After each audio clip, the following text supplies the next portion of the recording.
Right, hey guys, it's Weston here. So today I'm going to be reviewing the Fiil Diva wireless headphones, and I'd just like to say a massive thank you to them for sending them out for this video. So anyway, let's not waste any more time and let's just get into it. So included with these headphones you get a very premium hard carry case, a very premium 3.5mm cable, a USB cable and an instruction manual. So anyway, let's take a closer look at these headphones, and they are lovely. They're sleek, they're minimal, they're stylish and they're very premium.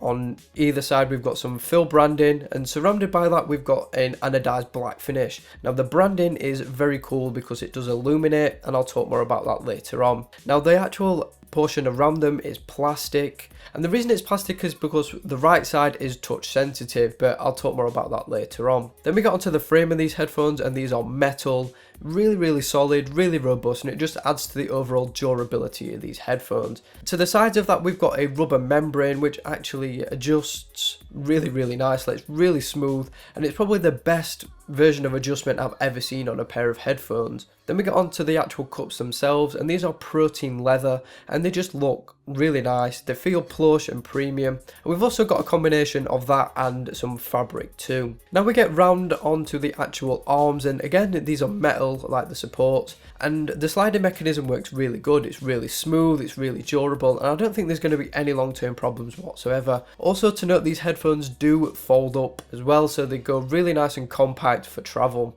Now we get onto the probably cheapest bit of the headphones, and that is the headband. Again, it's made from a similar sort of finish to the actual outer housing, and yeah, it doesn't quite feel as premium as the rest of the headphones. Now obviously they have to cut corners somewhere, and this is probably one of the areas they did that. On the inside of that though, we do have a very generous amount of headband padding there. So we're going to get back onto the housing, and we're going to talk about all your connections and all your ports and stuff. So on the left hand side you've got a solitary microphone, and on the right hand side you've got pretty much everything else. So on here you've got your charging indicator and also your pairing indicator, a multifunctional button which does tons of stuff. It acts as a pairing button, a power button, a voice search button, a reject calls button, and so much more too. We've also got a noise cancelling toggle, which I'll cover more later on, a 3.5mm jack and a USB. So now let's talk comfort next, and I'm both impressed and not impressed at the same time.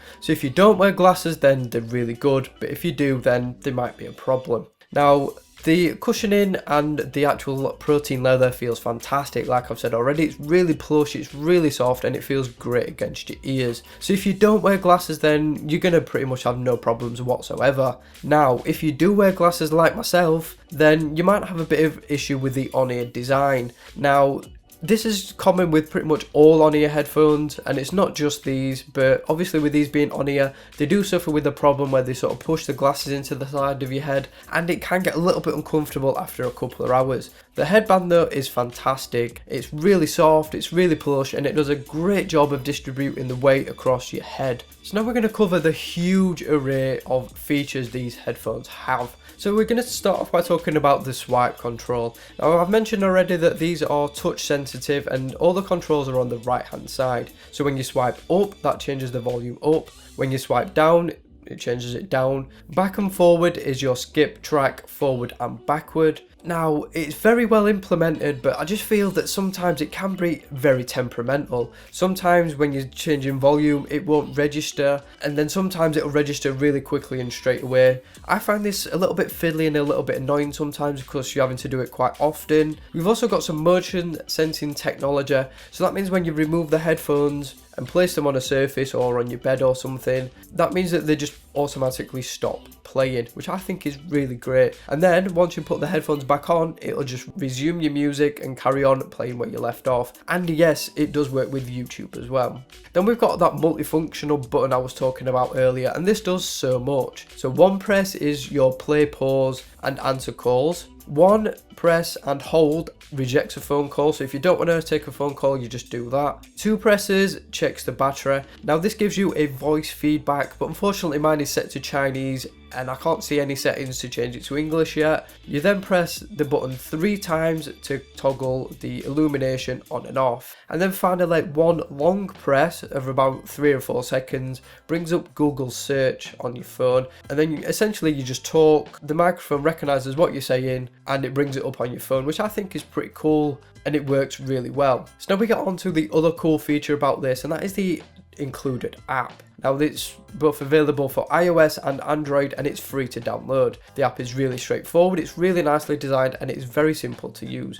Once you've got it all set up, it starts giving you some data about the headphones. So the first thing you'll notice is the battery information, and this gives you your current charge percentage, and it also tells you how much you've got left remaining. You then swipe to the right and you've got some more information here. You've got a basic EQ, and it is pretty basic to be honest, and it would be nice to see a 5-band EQ or something like that in the future.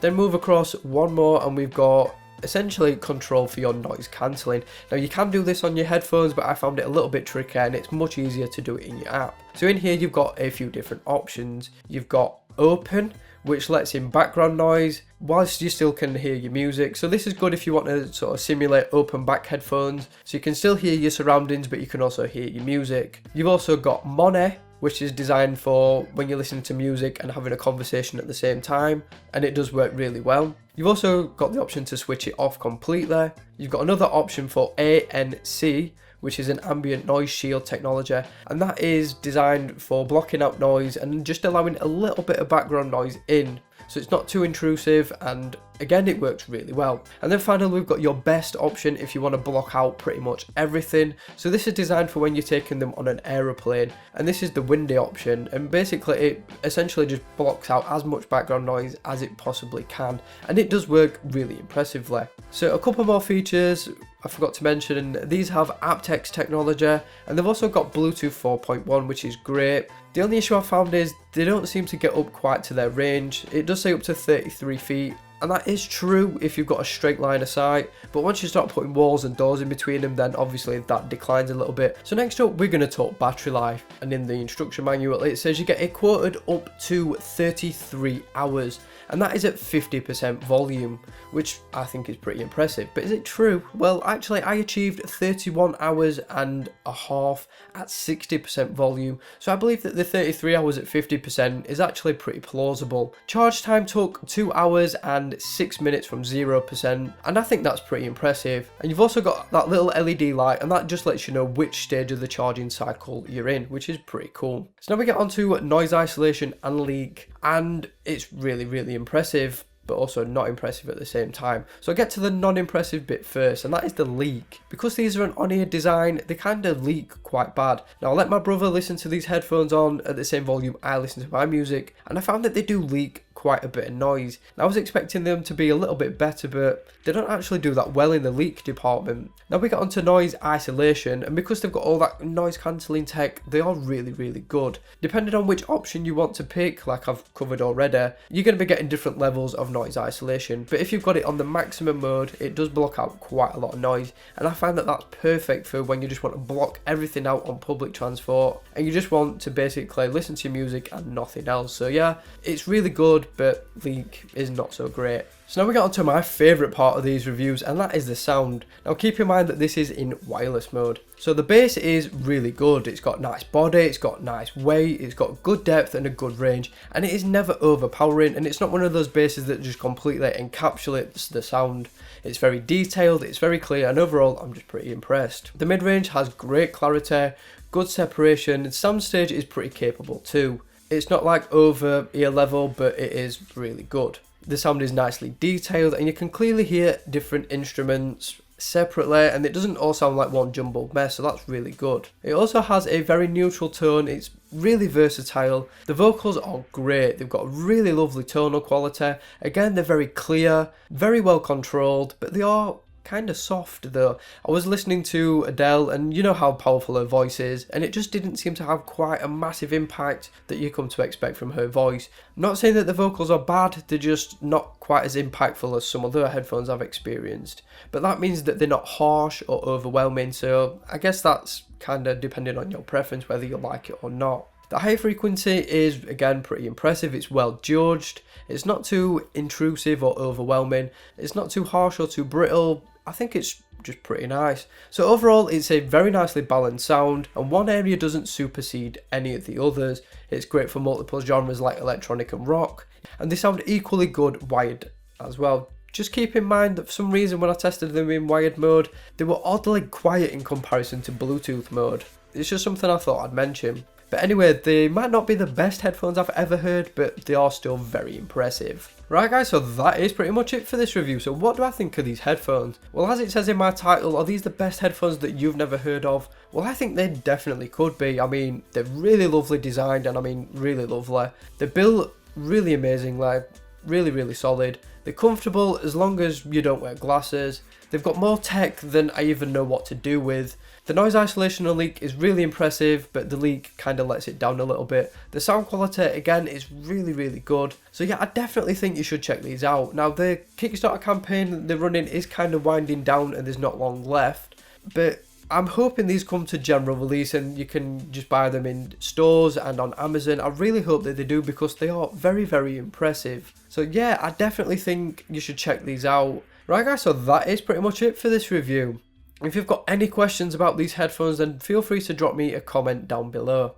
Any likes, shares, comments and all that good stuff would be greatly appreciated. If you haven't subscribed, that would be awesome too. So thank you so much for watching and I will see you all on the very next one.